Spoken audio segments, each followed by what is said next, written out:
Hey guys, CryptoDad here again, and I've just received an advanced copy of the new Keystone 3 Pro cryptocurrency hardware wallet. So I'm going to get it unboxed for you, set up, and I'll demonstrate some of its new features, like the new 4-inch touchscreen. I'm also going to show you its new integration with the OKX cryptocurrency software wallet for desktop and mobile, and demonstrate some of its new powerful features. So let's jump in.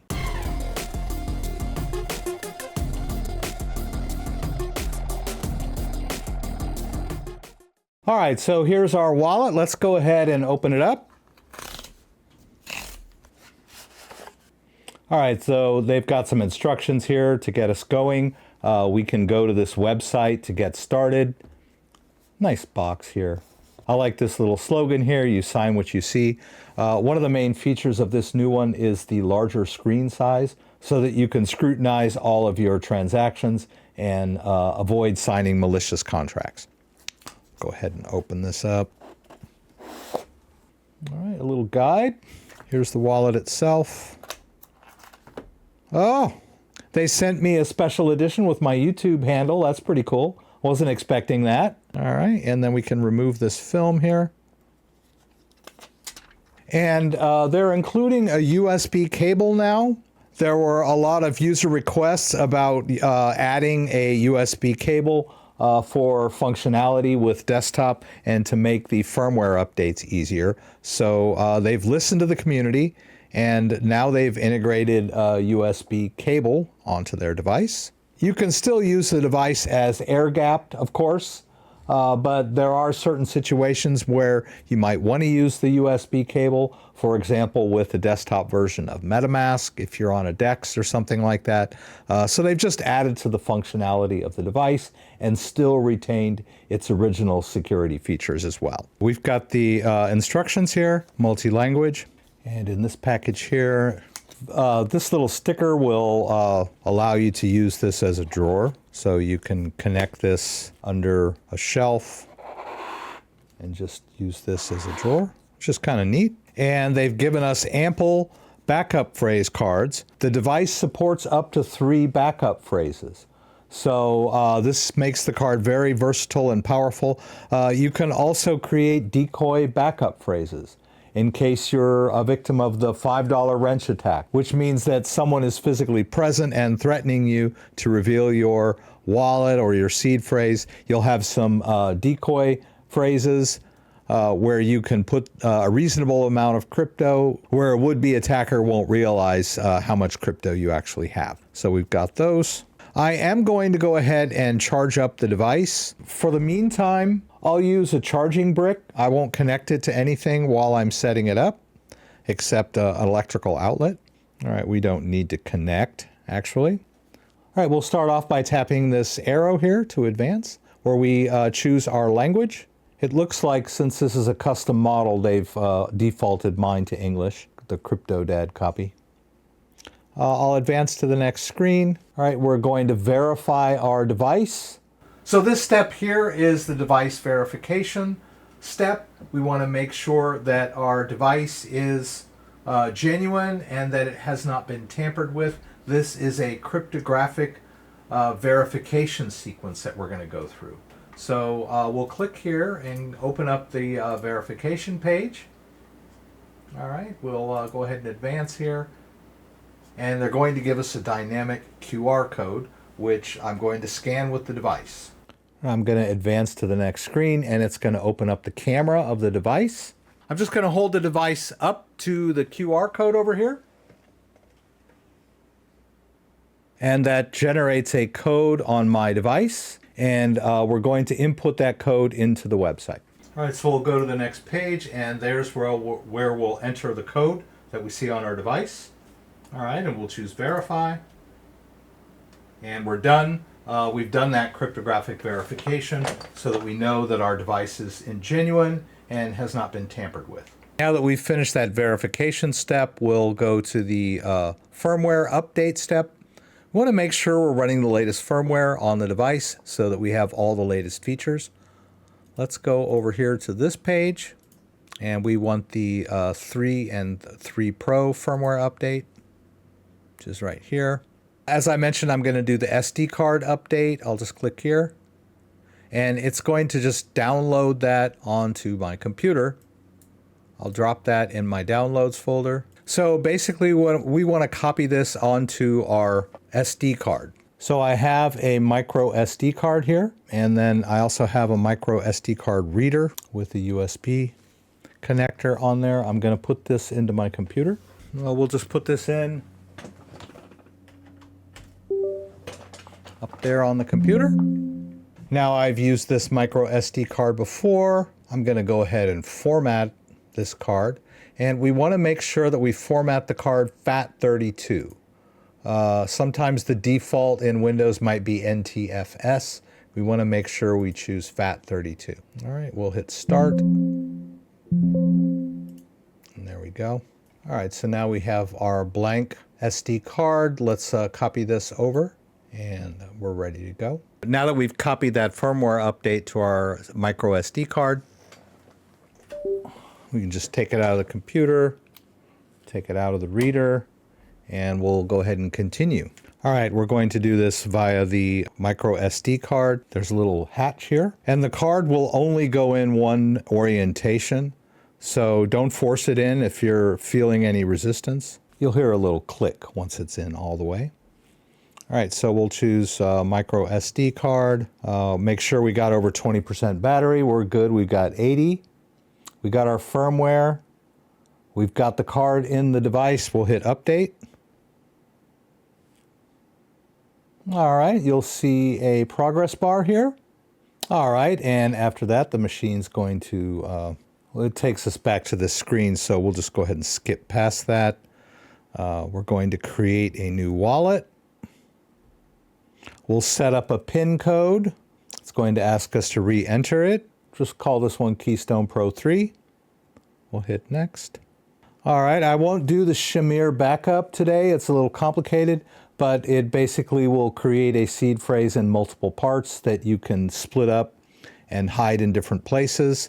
It's a little beyond the scope of this video, but it is a great security feature. I'm going to choose a standard seed phrase. Make sure no one's around, no one can see you do this. It's going to present 24 words for you. You can switch it to 12 if you want. If you want to switch it to a 12-word seed phrase, you can do that. Or you can do 24 words. It's entirely up to you. All right, and then you can even regenerate, change the words. So what you'll want to do is take your card here, write down your words on this card. You can also use a piece of paper if you want something larger. Just make sure that no one sees it and that you hide it in a safe place where no one will find it except you. Once you've written down all of the words, you'll advance to the next screen. And you just need to tap these words in order. So just refer to your card and go to the first word, find it in this list, tap it, and then tap word number 2 until you've gotten through the entire list. If you accidentally tap the wrong word, you can tap it again and it will deselect. Just go to the right word. All right, and there we go. We've initialized the wallet. Now that private key is stored on a secure element chip. This particular model has 3 separate secure element chips for ultimate security, for storing the private key, manipulating the private key, and also for storing your biometric data. If we tap these 3 dots up here, we can go to the device settings. Well, I like to go to the system settings and turn the auto lock on a little bit longer than 1 minute. I'd give myself 10 minutes. All right, so I've set the auto lock to 10 minutes. Gives me 10 minutes before it goes into sleep mode. And then for auto shutdown, you can have it shut down after maybe an hour. That way, if you forget and leave it laying on your desk or whatever, it's going to auto shut down. But the best practice is to make sure you shut down the device when you're done using it. Okay, we've already done the verification step. You can always go back and do that again. And then we've got the wipe device if we want to do a complete reset. We can turn the vibration on and off. I kind of like the vibration. It vibrates as you enter things on the keypad to kind of give you the feel that you're hitting the buttons correctly. And let's see here. We can change connection. Want to make sure that our firmware is up to date. We can check that here. These are our wallet settings. We can set up the fingerprint and passcode if we want. Let's do fingerprint. Okay. It's asking for that PIN that we set up at the beginning. All right, and now we can add our fingerprint. So that's back here. We'll just put our fingerprint in the back. Just hit it a couple of times. Okay, and now I can unlock this with the fingerprint. I've had some people ask me, well, what happens if you lose your finger in a farming accident? Will you lose access to your crypto? No, you won't.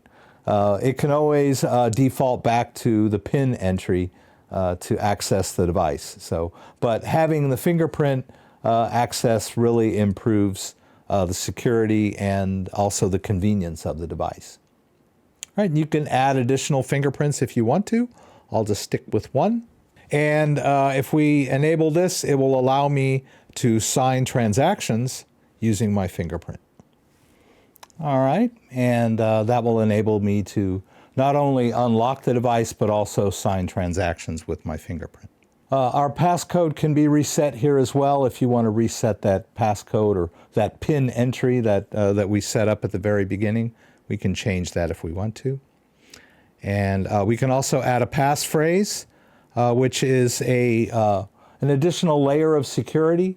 But it's entirely dependent on you. There is no way to call anybody at Keystone or anywhere else to help you if you forget your passphrase. So the passphrase makes the wallet super secure, but it is entirely dependent on you. I know a lot of people, they're trying to be super and uber secure. They add a passphrase. They try to make it really long so no one else can guess it. And guess what happens? They forget it. And now they've locked themselves out of their crypto. So I would only recommend the passphrase for advanced users. The device itself has ample security, and as long as you keep your 24-word seed phrase safe and secure, the wallet will be safe and secure. All right, we can go back here. We can enable additional coins here. If we go up to the top left, we can enable additional coin support here. All right, we've set our PIN and created our seed phrase. Now we're going to choose our wallet. All right, they have the steps for binding the wallet to the OKX wallet. So basically we need to download the OKX wallet on our phone. We'll head over to the OKX site and we'll choose download for mobile. There's a QR code there, so I'll use my phone, open up the camera, scan that QR code, and that just takes us right over to the official site. Make sure we're getting the right wallet. Go ahead and download that. All right, and once we get that downloaded, we can open it up. And let's get started pairing it up to our Keystone. We'll go ahead and allow notifications. All right, so in the instructions, we want to choose, I already have one. We're going to choose hardware wallet, and then we'll choose Keystone. So on the Keystone, we'll hit the three dots here. We'll choose Connect Software Wallet. And from the list here, we'll choose the OKX wallet. All right, it's going to show us this QR code. And then in the OKX wallet, we'll choose Scan to Connect. We've updated the firmware. Everything's good. The wallet is unlocked. We've generated the QR code. Let's hit Connect Now. We'll give it access to the camera. And we'll scan that QR code. All right, we want to make sure that it's in focus. We'll just choose the default account. Looks like there's quite a few different ones. Hit Connect. All right, and then we'll choose Got It. And we've successfully paired up the wallet with the hardware device. Since this wallet is so new, they haven't quite added support for all of the cryptos yet. They've got Bitcoin, Ethereum, and Cosmos, but they'll be adding support for more chains as we go along. All right, so I'm going to fund the wallet. I'll transfer some crypto into this wallet. First thing we'll do is choose the crypto. You'll choose your format. I'll choose native SegWit. So if you want to verify the address showing on your phone, make sure it matches over here. You can just tap Bitcoin here and it will show you the address on the device. It's just a good verification step before you receive Bitcoin. All right, so I'll transfer some Bitcoin into my wallet. I can copy this address into my clipboard. This is the receiving address of my OKX wallet, which is based on the private key of this hardware device. All right, so I'll just go over to an existing wallet that has some Bitcoin in it. All right, I'll open up my Bitcoin wallet. I'm going to do a send, and I'll paste in the address that I got from the OKX wallet. I'll just try a small test transaction. I'll do $50 worth of Bitcoin. We'll hit continue. We'll hit continue. Got my device here. And that's done. And I have an outgoing Bitcoin transaction. All right, and you can see that the Bitcoin has arrived in the wallet, safe and sound. So that's a receive, pretty straightforward. Let me do a send, just so you can get a feel for how the send works. I'll go back over here to my Ledger wallet, and this time I'll do a deposit. I'll just copy that address into my clipboard, and I'll just do a send from this wallet. We'll paste in the address. That's the address of my destination wallet, my Ledger. All right, we'll choose next here. And I'll go ahead and send all of it back, just so we can see how this works. And now we're going to need to connect the hardware wallet to confirm this outgoing transaction. So in this case, we want to take our hardware device and activate the camera on the hardware device and scan the QR code on our phone. So that scanned it in pretty quick. Basically, we just need to verify all the details of this outgoing transaction, verify the source and destination address. All right, then we can just slide this guy over. I'll go ahead and verify with my fingerprint. And now what I have here is a authorization for an outgoing transaction.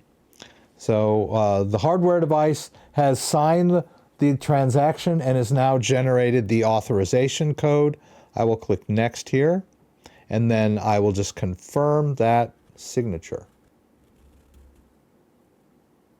And then we're done on the device, and we've completed that send. So we've sent the Bitcoin out. So I wanted to give you a quick overview of sending and receiving using air-gapped wallets. So we didn't have to connect the wallet to anything. The app on our phone is basically the public-facing portion of the wallet. The private key never touches that. The private key always stays on the device. And the only thing that is scanned is a request, and then from the app, and then after the device signs the transaction, it generates an authorization code. So private key never leaves the device, safe and secure, and we don't need any cables or anything. If we look over in the Ledger wallet, you can see that the balance has gone back up again, and you can see that I've got that incoming transaction. So we can move Bitcoin in and out of our OKX wallet using our hardware device as the private key, safe and secure. The idea of a hardware device is that the private key is stored offline. And pretty soon this balance will be updated once the transaction is completely confirmed on the blockchain, and you won't see a Bitcoin balance in this wallet. Okay, now while we're waiting for that, let's go ahead and add some Ethereum to this wallet. I'm going to receive some Ethereum here. There's the Ethereum address of the OKX wallet. Let's confirm on our device that that matches. Right, you can see on the hardware device that the software wallet has the correct receiving address for our Ethereum. All right, we'll copy this into our clipboard. We'll slide back over to our Ledger wallet. Let's go into our Ethereum wallet and do a send. we'll paste in that address that we got from OKX. Auto verification is not available. It just means we want to eyeball the address and make sure it's correct, which we've done here. All right, and then we'll hit continue. Let's do another 50 worth of Ethereum here. We'll hit continue here. All right, I'll review that. All right, now I'm using an existing wallet that I already own with some Ethereum in it. You could also transfer from an exchange to this wallet. You simply need to get the receiving address. It's pretty much the same process, just a slightly different interface. We can close that. Let's go back over to the OKX wallet and we'll wait for the Ethereum to arrive. And you can see that comes in pretty quick. Now, the reason that I wanted to put a little bit of Ethereum in here is so I could demo some of the swap features available in this wallet. As you can see, it's showing that I've got a total of 99, but as I mentioned, this Bitcoin is on its way out. It already showed up in my destination wallet, so we're just kind of waiting for the blockchain to update on both ends. But trust me, the Bitcoin is not in this wallet anymore. All right, so we can go down here to the trade in the bottom, and it shows my Ethereum balance, and then I can trade for another coin. Why don't we trade for something interesting? We can do cross-chain swaps, which is really cool. There's a lot more networks that we can deal with. It's a very advanced wallet. So I'll stick with an Ethereum chain swap. So I'll just choose one of these Ethereum-based tokens. You can set your networks up here, right? I'm going to stick with the Ethereum chain. I'll just go ahead and trade for some Shiba Inu, right? And so we can tell it to use the max amount of the Ethereum. And they're saving a little bit for the gas fees. We can adjust this as well. So maybe just the 2, right? So we're not using up everything. I always like to leave a little bit in reserve. I don't want to empty out the Ethereum completely because you'll need that in the future for gas fees for additional swaps. Well, let's do this swap and see what happens. On the hardware wallet, we're probably going to need to authorize this. So we'll connect hardware wallet to confirm, right? It's going to generate that request code. We'll go over to our hardware device. We'll tap here and open up the camera. All right, we'll scan in that transaction. This is an Ethereum swap that we're authorizing. We'll slide this over. All right, I'll authorize with my fingerprint. There's that authorization. Now I just need to scan the authorization code with my wallet. Notice how this air-gapped authorization works, right? Comes back to the wallet. The authorization allows the swap. So in this case, instead of an outgoing transaction, we authorized a swap from within the wallet. And there we've got an alert that we've managed to complete the swap. And now if we go back to home, you'll see that we have a SHIB balance here in the wallet. I left a little bit of Ethereum just in case I need it later. And so we've got a very powerful and flexible wallet. I believe it even has staking. So if we go over here to Ethereum, we've got some staking options here. So we could stake it in Lido if we want to. And that will allow us to deposit our Ethereum into a staking pool and earn interest. We've got custody in this wallet. We've got swap in the wallet. We've got staking in the wallet. And there's also an NFT Marketplace where we can use our Ethereum balance to purchase NFTs. So we've got a lot of functionality in this OKX wallet, which works very well with our Keystone device. Keystone device holds the private key and keeps everything safe and secure. I invite you to check out their website where you can read more about all of the features of the wallet. I talked about the triple secure element chips. The source code is open source. It also has tamper-proof features which will erase the wallet if someone attempts to open up the device. And I also mentioned we've got that big giant 4-inch touchscreen, which is really nice. Fingerprint authentication, which I demonstrated for you guys. Integration with multiple third-party wallets, and the multi-seed phrase support, which is really cool. So if you have any questions about anything I did, please throw them up in the comments and I'll do my best to get them answered. If you like this video, give me a thumbs up. If you'd like to subscribe to my channel, I would appreciate it. When you subscribe, there's a little bell that you can click that will allow you to be alerted whenever I post new content. Once again, thanks for joining me and hope to see you again soon.